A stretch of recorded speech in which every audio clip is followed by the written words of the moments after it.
Welcome to my channel. I'm Steph. I'm an Ohio-based paranormal investigator, and today I'm going to share how to ghost hunt for beginners. I'm going to talk about the equipment you can use, the places you can go to, the people you can go with, and how to even ghost hunt in the first place. Starting off with equipment, the first piece of equipment I'm going to recommend to you probably cost you $0. If you are watching this on a smartphone right now, guess what? You can use that as a piece of equipment. I have captured voices on my voice memos on my iPhone multiple times. You don't need to go buy a fancy voice recorder or EVP. You can just start off by literally using your smartphone. It's that easy. My next thing is also something that can be used on your phone is a camera with flash, or you can go out and get a film camera. My next piece of equipment to recommend to you is fairly inexpensive. This is the EMF detector, and if you've ever watched a ghost hunting show or YouTuber, I'm sure you have seen this. This is a very basic piece of equipment.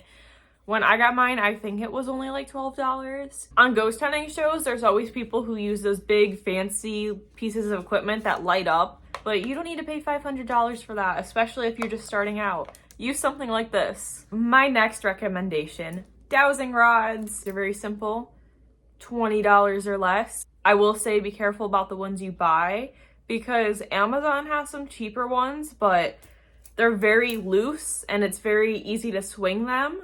Like with barely moving your hand, where with these ones, I have to physically move my hand more. If you've ever seen those TikTok live streams where somebody claims they're like a psychic and has people Venmo them money and they're like, Jenny, will Garrett get back together with you? Yes, I'm getting a yes. And they're like shaking the rods.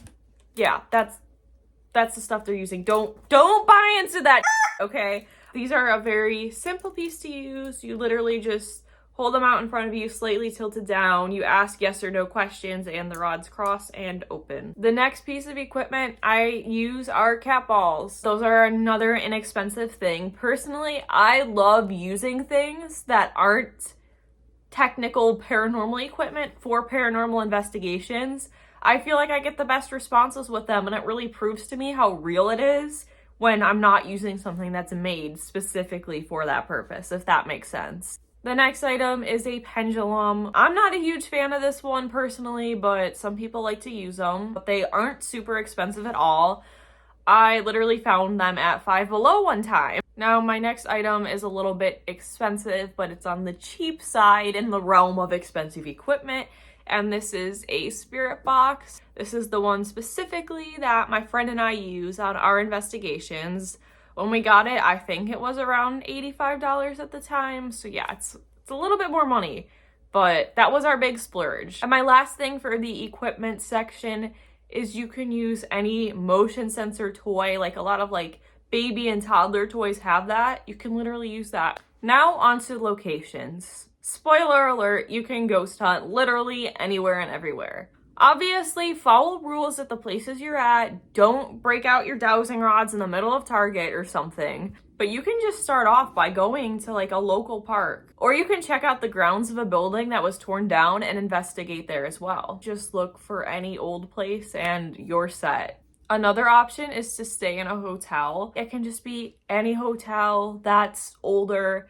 Doesn't have to be known to be haunted or not. And the nice thing about that is like you have your own hotel room, so you're kind of like away from other people. I've literally investigated in chain hotels on trips with friends. Like nothing that's a huge deal.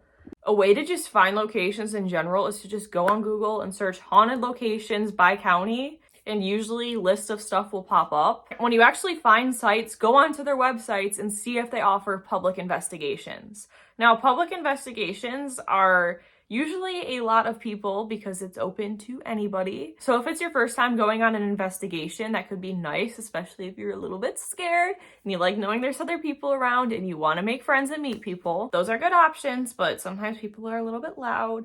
I've been guilty of accidentally interrupting somebody's investigation before. Sometimes that happens and you just got to be prepared that you might do it to other people and other people might do it to you. But a lot of places also offer private investigations, and that kind of ties into my people category a little bit. Yes, there are the private investigations where you can pay $1,000 and get a whole place to yourself. But that is not specifically what I mean. Sometimes ghost hunting groups will rent out a place privately but put it on their website to the public. So basically anybody can go to this private investigation, but the thing about it is there's going to be a lot less people. A few months ago, my friend and I did a private investigation at the Ohio State Reformatory, and it was actually hosted by a group based out of New Jersey. So if you know of any like ghost hunting stores or like crystal shops near you, go on their website. They might go places. And for us, it was the same price to go on a public investigation at the Ohio State Reformatory as it was the private one. And the private one was much better. I have found it easier to meet people at private investigations just because it's a smaller group and everyone's like more talkative and not as overwhelmed. Another way to meet people to ghost hunt with: Facebook groups. There are tons of Facebook groups for ghost hunting everywhere. Literally, just search like ghost hunters by your city, your county, your state. Something will come up. You will find people to go with, and you might find somebody who's hosting a private investigation that you can go on. But I would like to say, do not be afraid to go alone. You will make friends. You'll find people to be with for the night. And also the employees at these haunted sites are more than willing to help out, and you can talk to them as well. So if you really want to go, just do it. Another thing I would like to suggest about going with people is having a skeptic in the group is good. Obviously, you want to be with people who believe in ghosts. You don't want somebody who's there to make fun of it and like shame you for wanting to do that.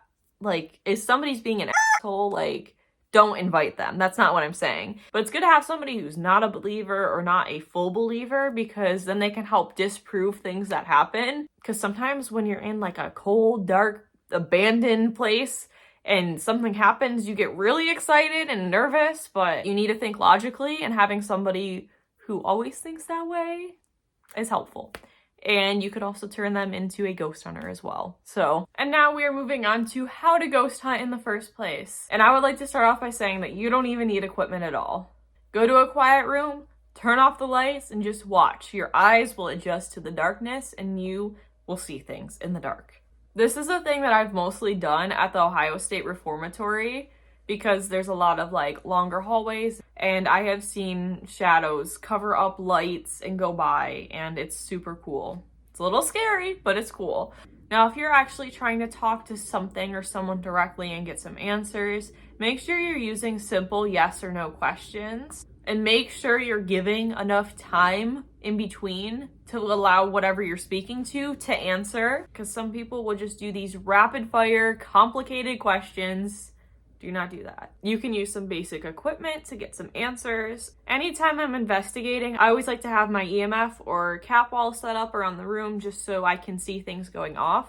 But do not take out a ton of equipment and just leave it everywhere and make it overcomplicated and overstimulating. I've also seen YouTubers and ghost hunting shows, and they have like 6 different things out and everything's going off. Like, at that point, you don't even know what you're figuring out. You're just seeing a bunch of chaos go on. And a very important final step: when you are done investigating, you need to close it up.